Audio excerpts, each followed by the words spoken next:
Start. Okay, तो last chapter हम लोग पढ़ेंगे the making of national movement 1870 से लेके 1947, the making of national movement. अच्छा, सबसे पहले हम लोग समझेंगे कि नेशनलिज्म क्या होता है। क्या समझेंगे? नेशनलिज्म क्या होता है? नेशनलिज्म एक फीलिंग है, एक इमोशन है। नेशनलिज्म क्या है?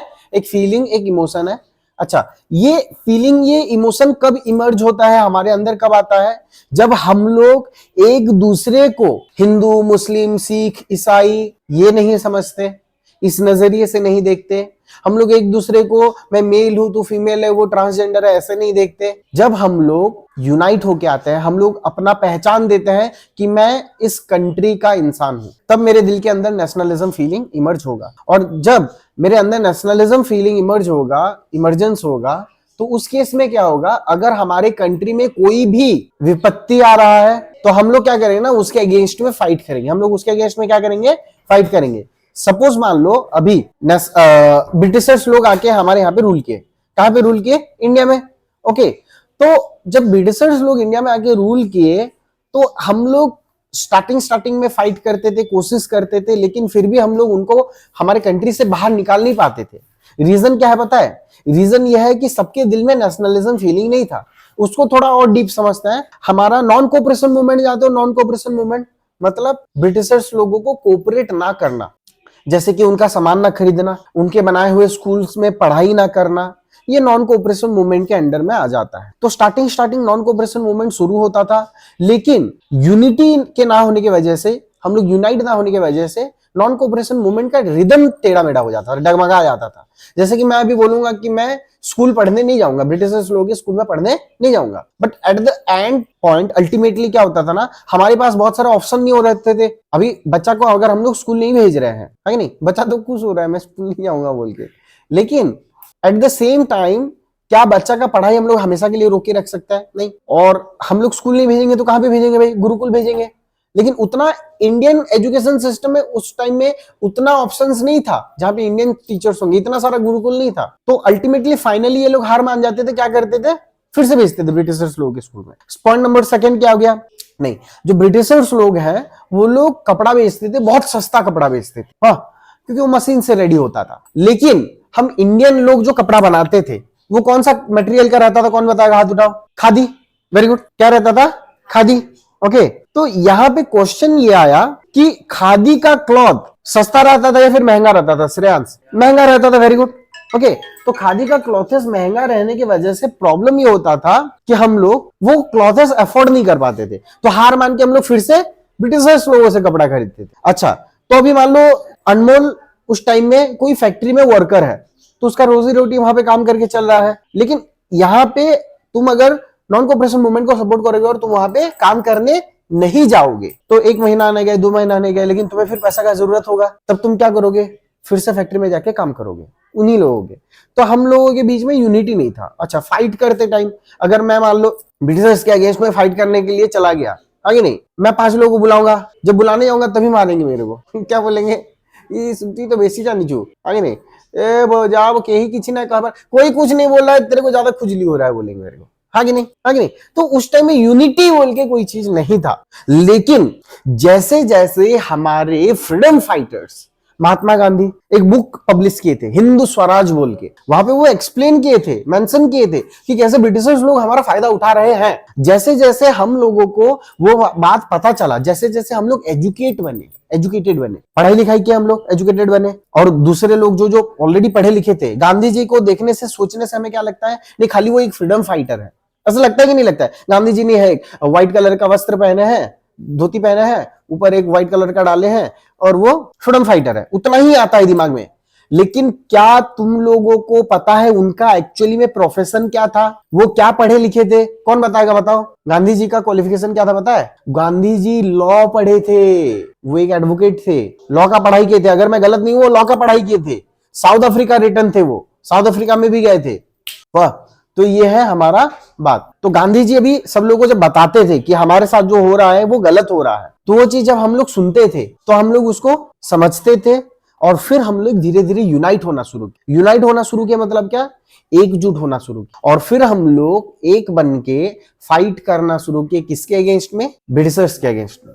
ब्रिटिशर्स लोग कंप्लीटली गलत थे बोल के हम लोग भी नहीं बोल सकते, लेकिन उनका तरीका गलत। वो बहुत सारे अच्छे चीजें भी हमें इंट्रोड्यूस किए हैं, जैसे कि रेलवे सिस्टम जो है हमारा भी, है कि नहीं, और भी बहुत सारी चीजें हैं। अभी जो हम लोग एजुकेशन सिस्टम भी जो पढ़ रहे हैं वो ब्रिटिशर्स लोग का ही डिजाइन किया गया है। तो कुछ अच्छा चीजें भी किए हैं वो लोग हमारे लिए, लेकिन एट व्हाट कॉस्ट? बहुत सारे लोगों का जान गया है कि नहीं, हमें जो चीज मिला है एट व्हाट कॉस्ट, बहुत सारे लोगों का जान गया है। वो लोग हमारे देश से बहुत सारा चीज लूट के ले गए हैं, दैट इज द थिंग। इतना समझ में आया? हाँ, तो वही हम लोग पढ़ेंगे, the making of national movement. अच्छा, नेशनलिज्म क्या है, समझ में आ गया?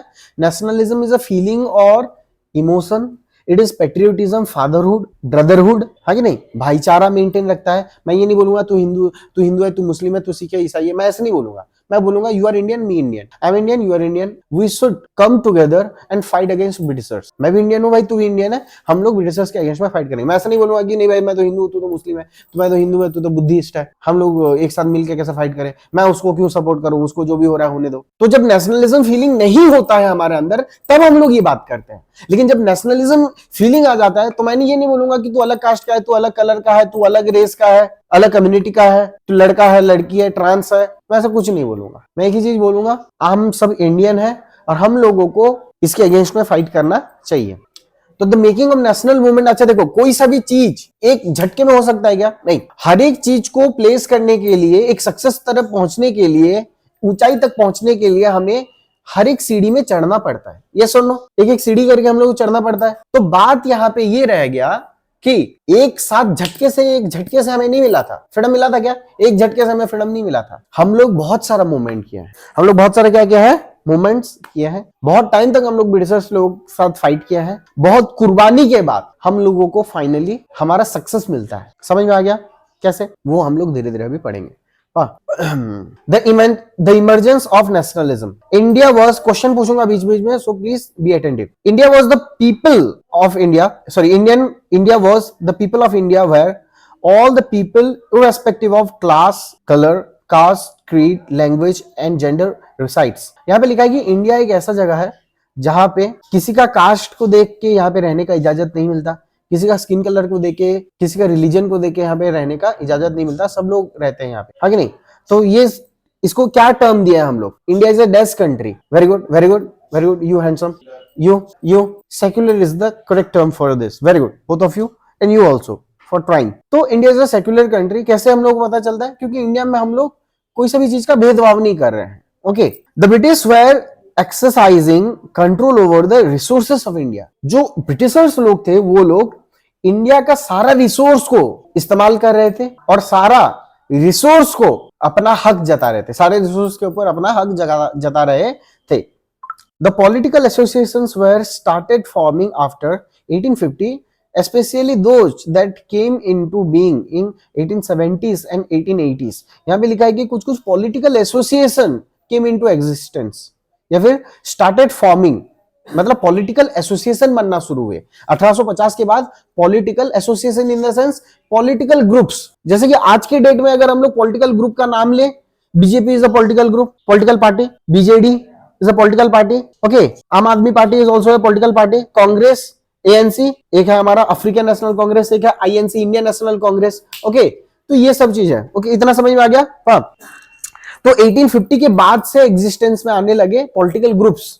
The important ones were the Poona Sarvajanik Sabha, the Indian association, the Madras Mahajan Sabha, the Bombay presidency association and of course the Indian national Congress. तो ये कुछ कुछ पॉलिटिकल ग्रुप्स हैं जिसमें से सबसे पुराना हम लोग बोल सकते हैं आईएनसी, इंडियन नेशनल कांग्रेस, अभी जो कि एग्जिस्ट कर रहा है अभी भी, है नहीं? एक है हमारा बीजेपी, भारतीय जनता पार्टी भी है। तो उस टाइम में 1850 के बाद से कुछ कुछ पॉलिटिकल ग्रुप्स बनना शुरू हुए, पॉलिटिकल पार्टीज, पॉलिटिकल ग्रुप्स, जो कि अपने फॉलोअर्स को लेके बनते थे। मतलब कुछ लीडर रहेंगे और कुछ फॉलोअर्स रहेंगे। एक लीडर रहा, है नहीं? और अच्छा, और एक कुछ कम्युनिटी रहते हैं जो कि मतलब कार्यकारी करेंगे, कोई से भी काम को क्या करेंगे, कार्यकारी करेंगे, इंप्लीमेंट करते थे वो। ओके, और बाकी सब लोग फॉलोअर्स एंड सपोर्टर्स। तो जो पॉलिटिकल ग्रुप्स बना था उसका नाम मैं कुछ और एक बार रिपीट करता हूं। पूना सार्वजनिक सभा, the Indian Association, the Madras Mahajan Sabha, the Bombay Presidency Association, and of course the Indian National Congress. Indian National Congress को हम लोग सब जानते हैं। इधर आलू डालूंगा, उधर सोना निकलेगा। Yes. The Arms Act was passed in 1878, disallowing Indians from possessing arms. अच्छा देखो, एम्यूनेशन जानते हो, एम्यूनेशन, आर्म्स मतलब वही हथियार, आर्म्स मतलब क्या, हथियार। तो 1878 में कुछ कुछ रूल्स बने, और उनमें से एक रूल क्या था मैं बता रहा हूं, द आर्म्स एक्ट। क्या था वो एक्ट का नाम, the arms act in 1878 disallowing Indians from possessing arms. ये डिसअलाउ करता था इंडियन को क्या चीज पोजेस करने से, आर्म्स। मतलब कोई भी इंडियन अपने पास कोई भी किसी भी तरह का हथियार नहीं रख सकता। ये रूल कब बना था, ये एक्ट कब बना था, 18, वेरी गुड, 1878।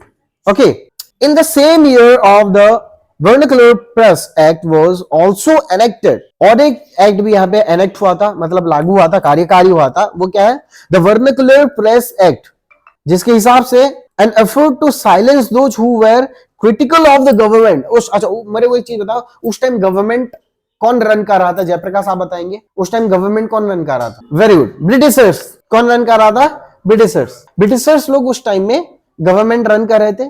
तो वहां पे जो वर्नाकुलर प्रेस एक्ट बनता है, कौन सा एक्ट बनता है, वर्नाकुलर प्रेस एक्ट। कौन से साल का बात कर रहा हूं, हाथ उठाओ, उसी साल बोला, तो कौन सा साल होगा, 1878, 1800 सदी के बाद से बात कर रहे हैं ना हम लोग, ऐसा, यस। अच्छा हाँ, उन लोगों को तो परमिशन है, लेकिन अभी के टाइम में, हाँ।